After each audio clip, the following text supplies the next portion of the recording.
কক্সবাজারের টেকনাফ সীমান্তে মিয়ানমারের অভ্যন্তরীণ সংঘর্ষের প্রভাবে এক বাংলাদেশি শিশু নিহত হয়েছে। সীমান্ত পেরিয়ে আসা গুলিতে ঘটনাস্থলে শিশুটির মৃত্যু হয়। স্থানীয় সূত্রে জানায়, টেকনাফ উপজেলার হোয়াংখং তেচি ব্রিজ এলাকায় এ ঘটনা ঘটে। মিয়ানমারের ভেতরে বিদ্রোহী গোষ্ঠী আরাকান আর্মি ও আরসার মধ্যে দীর্ঘদিন ধরে চলমান আধিপত্য বিস্তারের লড়াইয়ের সময় এই গোলাগুলির ঘটনা ঘটে। সংঘর্ষ চলাকালে ছোড়া একটি গুলি সীমান্ত অতিক্রম করে বাংলাদেশ অংশে এসে শিশুটির গায়ে বিদ্ধ হয়। ঘটনার পর এলাকায় চরম উত্তেজনা ছড়িয়ে পড়ে। ক্ষুব্ধ স্থানীয়রা সড়ক অবরোধ করলে পরিস্থিতি আরো জটিল হয়ে ওঠে। পরে বর্ডার গার্ড বাংলাদেশ বিজিবি দ্রুত ঘটনাস্থলে পৌঁছে পরিস্থিতি নিয়ন্ত্রণে আনে এবং সড়ক চলাচল স্বাভাবিক করে।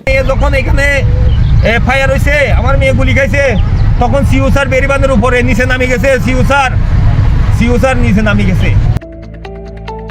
বিজিবি জানায়, বর্তমানে সীমান্ত এলাকায় গোলাগুলি বন্ধ রয়েছে, তবে সম্ভাব্য ঝুঁকি বিবেচনায় সীমান্তের টহল জোরদার করা হয়েছে এবং বিজিবি সতর্ক অবস্থানে রয়েছে।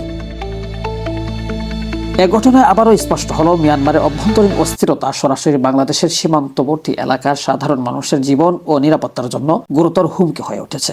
স্থানীয় বাসিন্দারা সীমান্তে কার্যকর নিরাপত্তা ব্যবস্থা জোরদারের দাবি জানিয়েছে। শেখ সাদি, BDS নিউজ।